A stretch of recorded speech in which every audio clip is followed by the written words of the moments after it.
जय हिंद सभी को। आज हम डिस्कस करने वाले हैं बिहार बोर्ड क्लास 10th के हिंदी के सिलेबस को।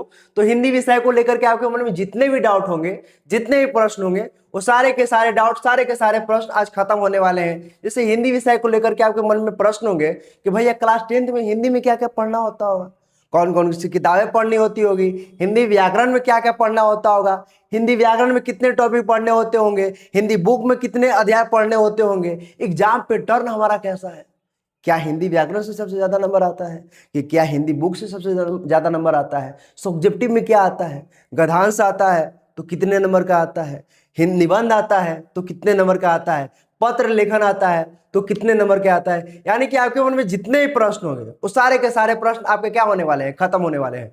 और आपसे हम पहले ही क्लास में, ओरिएंटेड क्लास में ही हम आपसे वादा करते हैं कि आपके एग्जाम में 95 प्लस नंबर दिलवाएंगे। ओरिएंटेड क्लास से हम आपसे वादा करते हैं कि आपके एग्जाम में कितने नंबर दिलवाएंगे, 95 प्लस नंबर क्या होंगे, दिलवाएंगे। बशर्ते इसके लिए एक शर्त है। शर्त क्या है?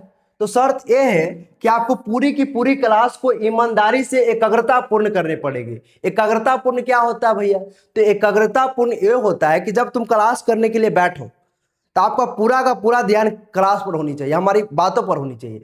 ऐसा नहीं कि क्लास कर रहे हैं, याद आ रही है वो, तो फिर बेटा भूल जाओ, तुमसे नहीं होगा फिर, ठीक है ना। आपको पूरी क्लास को क्या करने पड़ेगा, एकाग्रता के साथ करने पड़ेगा। और उसके साथ 15 से 20 मिनट प्रतिदिन, 15 से 20 मिनट हिंदी को लेकर के क्या करने पड़ेगा, पढ़ने पड़ेगा, लिखने पड़ेगा उसको।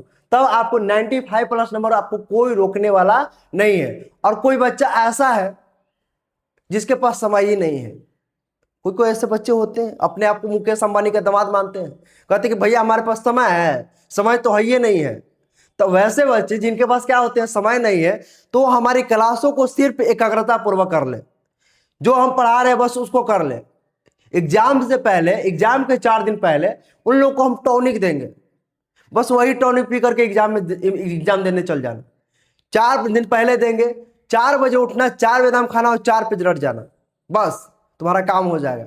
आपको 80 नंबर, 85 नंबर आपको कोई नहीं रोकने वाले हैं हिंदी में, ठीक है ना। पिछले हम कई वर्षों से बेटा हम पढ़ा रहे हैं ऑफलाइन के बच्चों को, ठीक है ना। हम थोड़ा क्वेश्चन लड़ाने के मामले में कुख्यात था। तो चलो आगे देखते हैं, इतना समझ में आ गया। आगे देखते हैं कि हम लोग के पास क्या क्या होना चाहिए हिंदी को पढ़ने के लिए क्लास 10th में। तो आपके पास हिंदी विषय को पढ़ने के लिए क्लास 10th में आपके पास होनी चाहिए, देखो क्लास 10th का जो हिंदी है ना वो 2 हिस्सों में बटा हुआ है। कितने हिस्सों में बटा हुआ है? 2 हिस्सों में बटा गया है। एक जो है हिंदी व्याकरण है और एक जो है हिंदी बुक है, ठीक है ना। 2 हिस्सों में बटा हुआ है, एक हिंदी व्याकरण, एक हिंदी बुक। तो देखो हिंदी बुक में आपको 2 किताबें लेनी पड़ेगी। कितनी किताबें लेनी पड़ेगी? 2। एक वर्णिका भाग 2 और एक गोदली भाग 2 करके बुक आती है। देखो यही दोनों बुक है, एक वर्णिका भाग 2 लेनी पड़ेगी, एक क्या लेनी पड़ेगी, गोदली भाग 2। आपको व्याकरण में कोई बुक लेने की आवश्यकता नहीं है, व्याकरण पूरा का पूरा हम खुद पढ़ाएंगे। आपको हिंदी बुक में 2 बुक लेनी पड़ेगी, एक वर्णिका भाग 2 और एक गोदली भाग 2। आपको व्याकरण में की बुक के कोई लेने की आवश्यकता नहीं है। देखो स्टडी मटेरियल में क्या क्या ले लेना, आप लोग स्टडी मटेरियल की बात किया जाए तो इसमें क्या ले लेना, गोदली भाग 2 बुक ले लेना, एक वर्णिका भाग 2 बुक ले लेना, 2 किताबें ले लेना। उसके बाद 2 कॉपी ले लेना। कितने कॉपी? 2 कॉपी ले लेना। एक ले लेना हिंदी बुक के लिए और एक ले लेना हिंदी व्याकरण के लिए, क्योंकि हिंदी बुक के जो क्वेश्चन आंसर करवाएंगे ना तो आपको वो 1 कॉपी में नोट करने पड़ेगा, और हिंदी व्याकरण जितना भी पढ़ाएंगे उसको 1 कॉपी में नोट करने पड़ेगा। तो आपके पास कितनी कॉपी होनी चाहिए? 2 कॉपी आपके पास होनी चाहिए। और उसके साथ ही एक क्वेश्चन बैंक ले लीजिएगा। क्या लेना है? Question bank, chapter wise question bank ले लीजिएगा, ताकि जैसे हम पहला यहाँ अध्याय पढ़ा है वहां घर पर जाकर के उसको क्या कर लीजिएगा, लगा लीजिएगा। समझ में आया? चैप्टर वाइज लेना, ईयर वाइज नहीं, चैप्टर वाइज लेना, ठीक है ना। ऐसे जितने पीवाईक्यू होंगे हम यहाँ पर क्या करेंगे, करवाएंगे। लेकिन आपके पास बुक होगा तो अलग ही, मतलब आपका ज्यादा फायदा होगा, ठीक है ना। आप खुद से वहां पर क्या कर सकते हैं, देख सकते हैं सब चीज को, ठीक है ना। हम तो यहाँ पर बोर्ड पर पढ़ाएंगे और आपके पास एक खुद रहेगा, वो दोनों में क्या हो जाएगा, फर्क हो जाएगा। तो आप क्या कर लीजिएगा, एक क्वेश्चन बैंक क्या कर लीजिएगा, ले लीजिएगा। कैसा?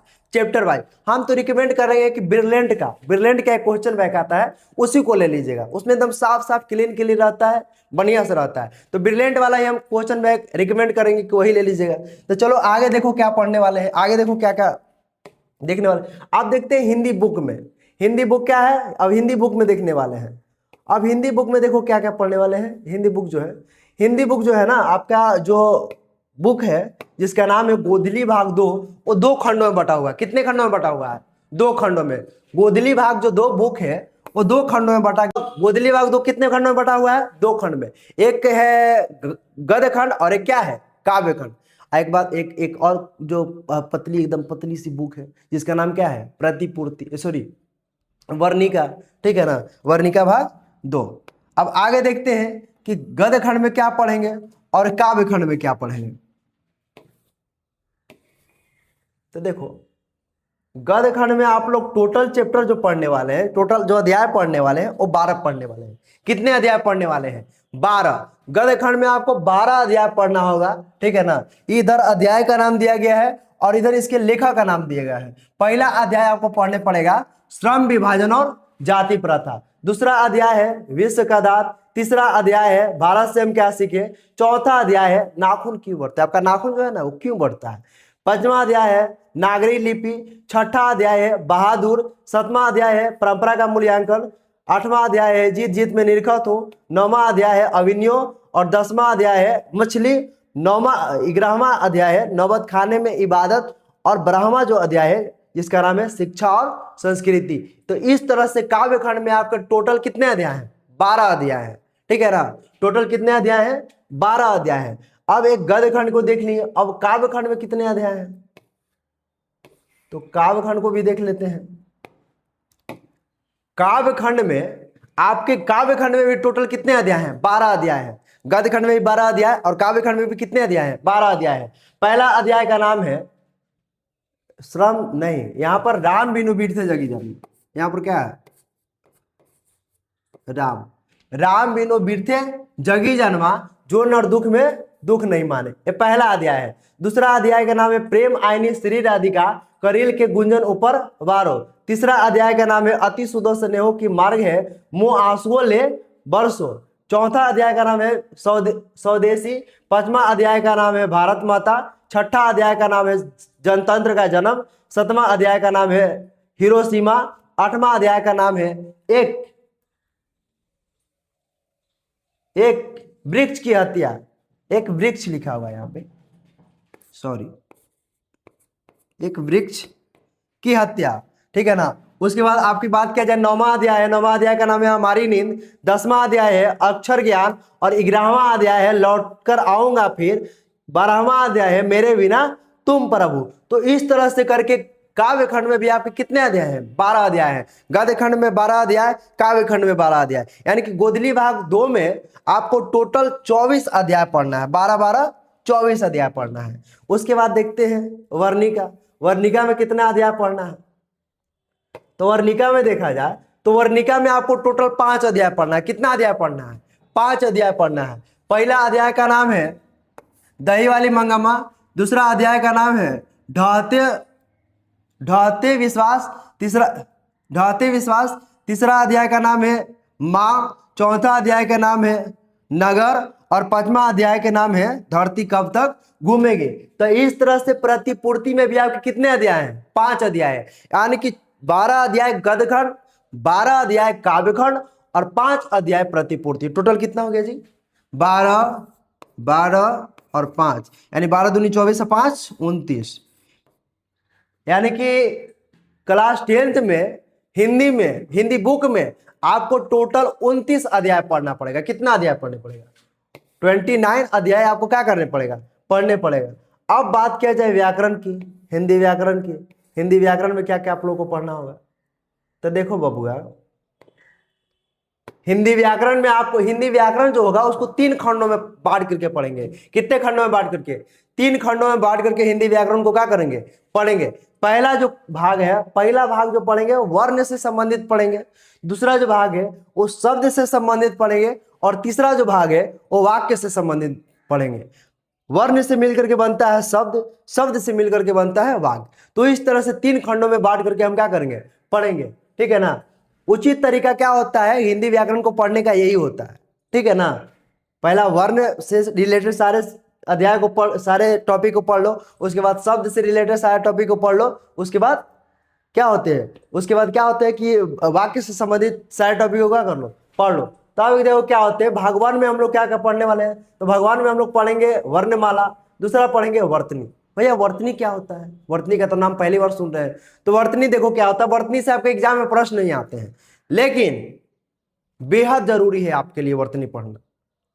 समझ में आया? आपको बोलने के लिए, आपको लेखनी सुधारने के लिए सबसे ज्यादा अगर कोई काम आता है तो वो वर्तनी आता है। वर्तनी आपको सिखाता है क्या, कैसे लिखा जाता है, कैसे बोला जाता है। जैसे किसी का, जैसे तुमको बोलना है स्कूल, क्या बोलोगे? स्कूल बोलोगे, स्कूल बोलोगे, स्कूल बोलोगे, क्या बोलोगे? जैसे मतलब किसी का नाम है स्नेहा, तुम क्या बोलोगे? स्नेहा बोलोगे, स्नेहा बोलोगे, स्नेहा बोलोगे, क्या बोलोगे? स्कूटर है उसको क्या बोलोगे? स्कूटर बोलोगे, स्कूटर बोलोगे, स्कूटर बोलोगे, क्या बोलोगे? तो आपको मन में मतलब कि ये सारी बोलने के लिए ये कौन सिखाता है? वर्तनी सिखाता। मात्र 1 घंटा है क्लास है। कितना घंटा है क्लास है? 1 घंटा है क्लास है। आपको 1 घंटा है क्लास को ध्यान, क्योंकि ज्यादा लंबा क्लास है नहीं, 1 घंटा है क्लास है। एक दिन कम बतियाना है 1 घंटा का, 1 घंटा जो 3-4 घंटा जो बतियाता है उसमें से 1 घंटा कम बतियाना। कहना कि आज भैया का वर्तनी क्लास है, आज बात ना करेंगे, क्या समझा? ओकरो पास लिंक भेज देना कि ले तू भी पढ़ ले, ब्याह शादी होगा तो काम आएगा। अगर सास अगर बदमाश मिल गई, कुछ अगर लिखने उखने के लिए दी और नहीं लिखने आया तो समझो कि क्या होगा, ठीक है ना? आगे देखो, तो वर्तनी पढ़ेंगे, उसके बाद विराम चिन्ह पढ़ेंगे, उसके बाद चौथा में पढ़ेंगे संधि एवं संधि विच्छेद, पांचवा जो अध्याय पढ़ेंगे उसका नाम है उपसर्ग, और छठा पढ़ेंगे उसका नाम है प्रत्यय, सातवां जो टॉपिक पढ़ेंगे उसका नाम क्या है? समास एवं समास विग्रह। तो इस तरह से भाग 1 में हम लोग 7 टॉपिक को क्या करेंगे? पढ़ेंगे। और भाग 2 में क्या पढ़ेंगे?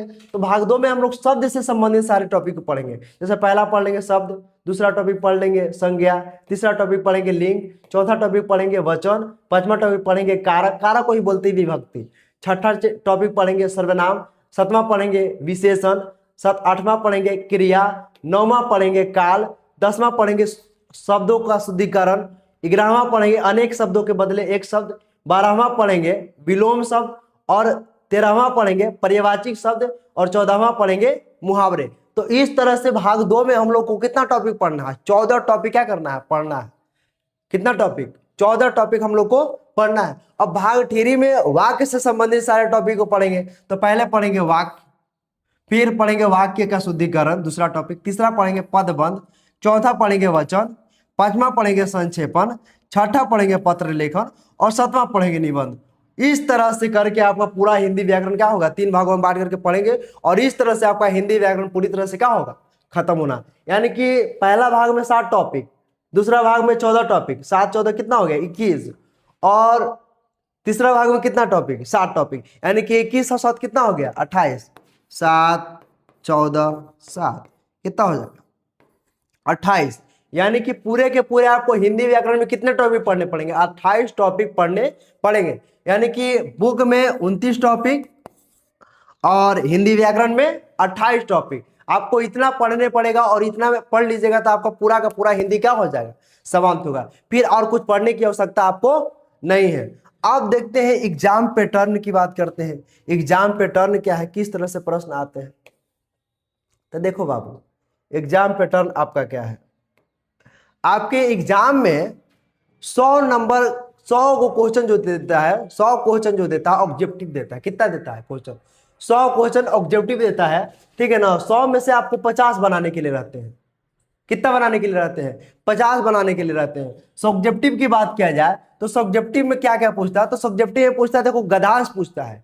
गद्यांश में कुछ नहीं रहता, बस 10 लाइन के 12 लाइन के रहेगा, उसको पढ़ना है, और नीचे बस एक एक लाइन के थोड़ा थोड़ा छोटा छोटा क्या होता है? आंसर रहता है। वो 5 को प्रश्न होता है, 5 का आंसर देने के लिए रहता है। एकदम इजी रहता है, एकदम बच्चा वाला।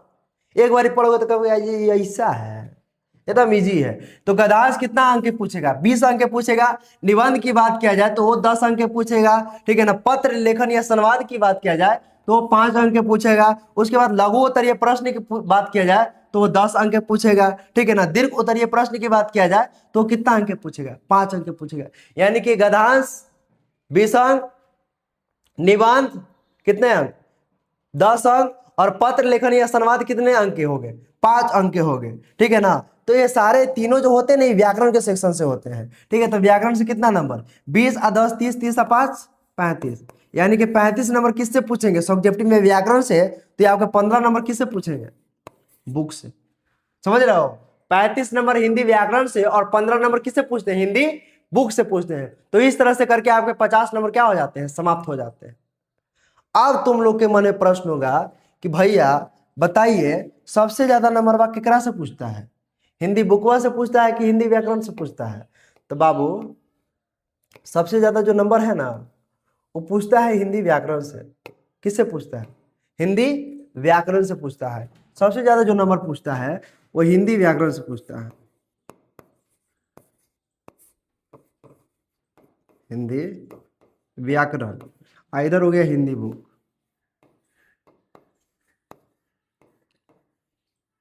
हिंदी जो किताब है, देखो सबसे ज्यादा नंबर जो पूछता है ना हिंदी व्याकरण से पूछता है। हिंदी व्याकरण से जो होता है 60 नंबर पूछेगा, ठीक है ना? तो इधर से कितना नंबर का पूछेगा? 40 नंबर का पूछेगा। अगर ये 55 के पूछेगा तो इधर कितना के पूछेगा? 45 नंबर के पूछेगा। यानी कि यही आंकड़ा रहता है। कभी क्या होता है, सबसे मतलब हमेशा क्या होता है, हिंदी व्याकरण से ज्यादा पूछता है। तो 60 प्रश्न यहाँ से पूछेगा तो 40 प्रश्न यहाँ से पूछ देगा, 55 प्रश्न यहाँ से पूछेगा तो 45 प्रश्न क्या करेगा, यहाँ से पूछ देगा। तो इस तरह से क्या होता है, सबसे ज्यादा जो प्रश्न आते हो क्या होते हैं, हिंदी व्याकरण से। आप सोच रहे हो कौन सा भैया पढ़े, सबसे ज्यादा इंपॉर्टेंट कौन है? तो इंपॉर्टेंट तो बेटा दोनों है। समझ में आया ना? एगो तुम पढ़ोगे तो एगो से क्या होगा, पूरी तरह से क्लियर क्या हो पाएगा, नहीं होगा। आपको दोनों को दोनों क्या करने पड़ेगा, पढ़ने पड़ेगा। आपको दोनों को दोनों पूरी तरह से क्या करने पड़ेगा, पढ़ने पड़ेगा, तभी आपका 95 प्लस नंबर क्या होगा, आएगा। और आपको बता दें कि आपको ये पूरा 100%, ये जो 100% है आपको पूरा का पूरा हम पढ़ाएंगे, लेकिन उसमें से 20% ऐसे प्रश्न बताएंगे जो बोलेंगे कि बाबू ये सबसे ज्यादा इंपॉर्टेंट है। 20% जो प्रश्न होंगे ना उसको हम बताएंगे कि VVI है, बहुत ज्यादा इंपॉर्टेंट क्वेश्चन है, ठीक है ना? और वो 20% पे जिसका कमांड अगर बढ़िया से हो गया तो समझो कि उसको कोई दिक्कत उक्कत होने वाली नहीं है। 100% पर हो अथवा ना हो, बस 20% पर तो कमांड कर लेना। 20% जो हम क्वेश्चन करेंगे वो वाला सिर्फ क्या कर लेना, याद कर लेना। बस उतना तुम कर लोगे तो 95 प्लस नंबर तो कोई रुक भी नहीं सकता, A to Z आएगा। क्या समझ में आया? तो आज के लिए इतने ही, मिलते हैं अगले क्लास में। और अगले क्लास में हम आएंगे तो वर्ण परिचय को लेकर के आएंगे। वर्ण परिचय हम लोग पढ़ना क्या करेंगे, स्टार्ट करेंगे। तो आज के लिए इतने ही, जय हिंद, मिलते हैं अगले क्लास में।